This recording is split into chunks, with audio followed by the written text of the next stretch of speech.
Hey guys, how are you all doing? This is probably not what you were expecting for my next video, but I've got this thing in for a service, and I thought it'd probably be quite fun to share with you a bit of old school technology. I'm guessing a lot of you probably won't even know what points and condensers are, but some of you I'm sure will. I thought I'd talk you through setting up some points on an old CB404. These days you just don't come across stuff like this. Everything's electronic ignition these days. So I'll give you a bit of theory first, and then we'll go into the actual mechanics of it. So I'm going to attempt to explain how an ignition coil works. So in a coil you have a primary winding, and then this would have the primary is connected to the two little thin wires. So they're the thin wires going to your coil. One is positive, one is negative.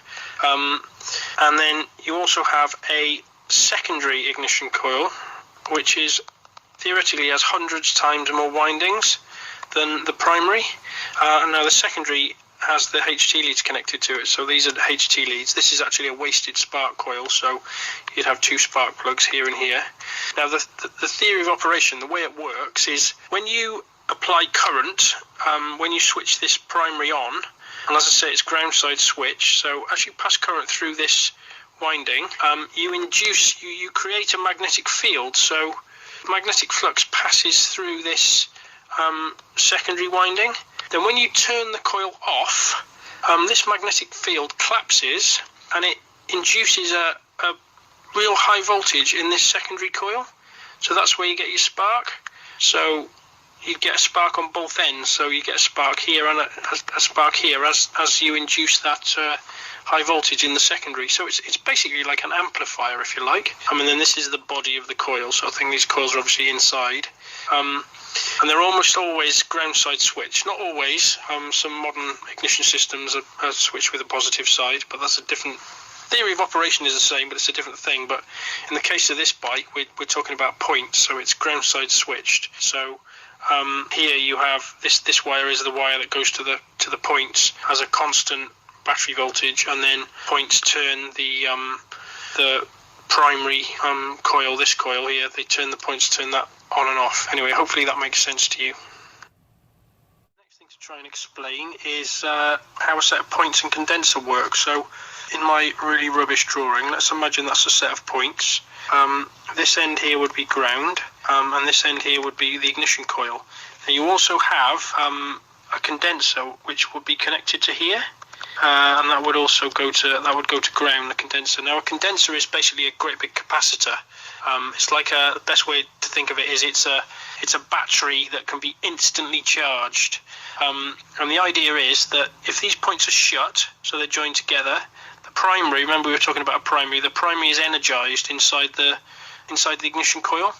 And then as the points open, if I can just delete that. So as the points open, the field inside the coil collapses. Now to increase the speed of the collapse, you have this capacitor, and the idea of that is it soaks up the current from the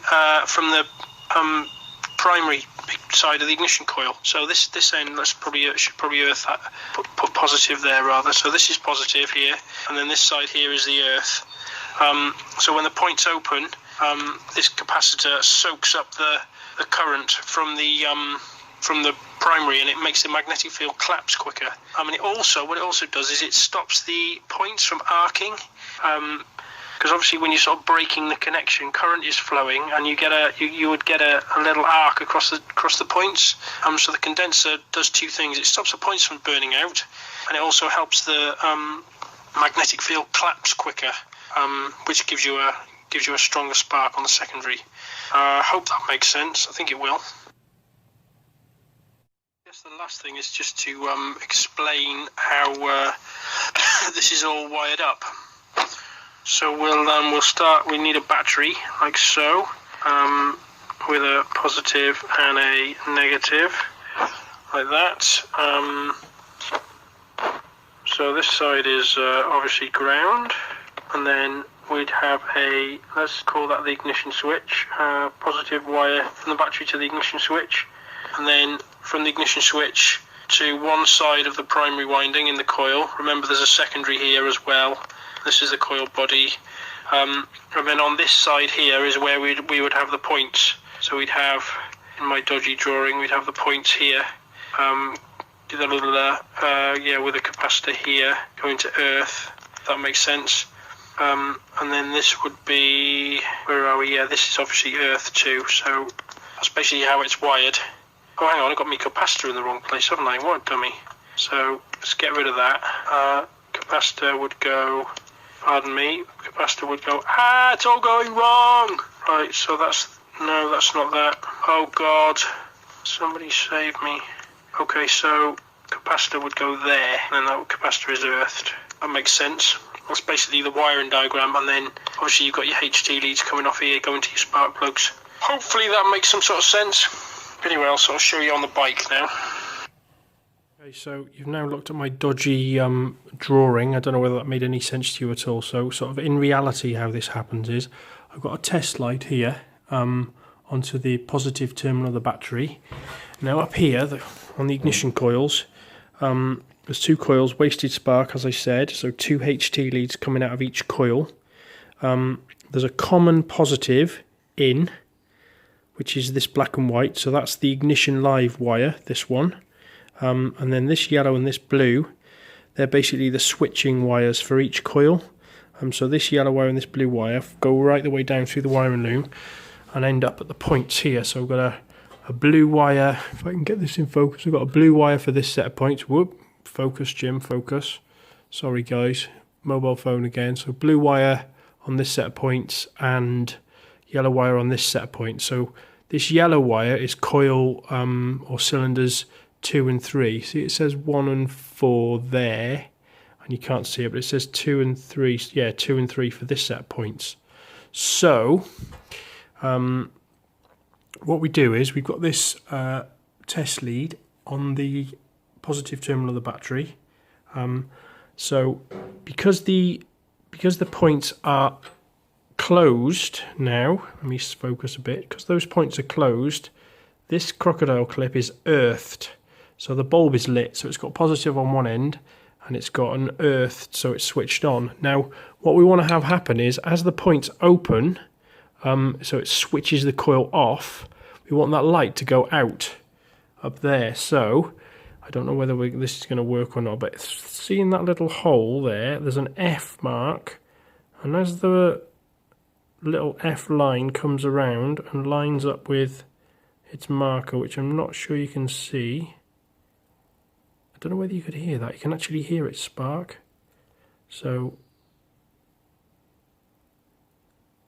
what's happening is up here.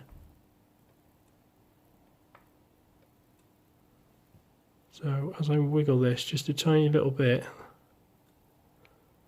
I can't see the mark it's trying to line up with, which is a shame. But so that's what happens. So the contact breakers open, and the magnetic field in the coil collapses, and that's what creates the spark. I'm not sure whether that's made any sense at all. Anyway, I thought I'd spoil you with some out of focus old school video. Maybe I should do this in black and white or something, just for a bit of old school effect. Or maybe not. Anyway, thanks for watching. It's a quick one, I know. Just thought I'd share this with you, because I did say I was going to make you another video. Anyway, thanks for watching, guys, and I'll try and get something a bit more modern and interesting for you very soon. Well, there it is.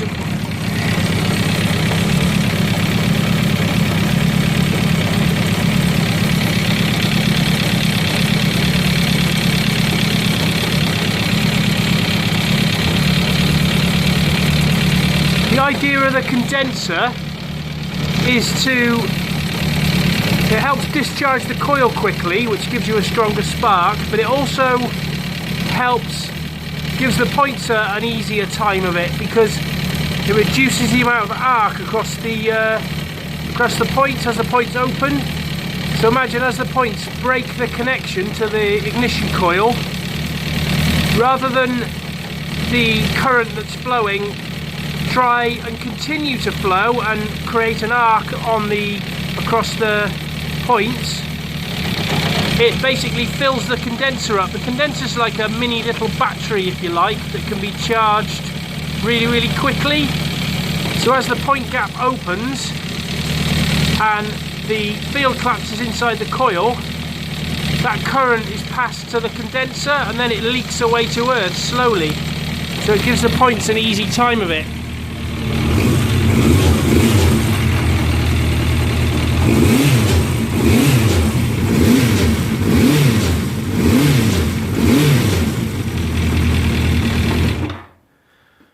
There's no school quite like the old school. Should probably also just add as well, the horrible rattling sound is not this engine, it's because it's on its main stand on the ramp. It sounds absolutely awful when you rev it up. It sounds like a bag of spanners.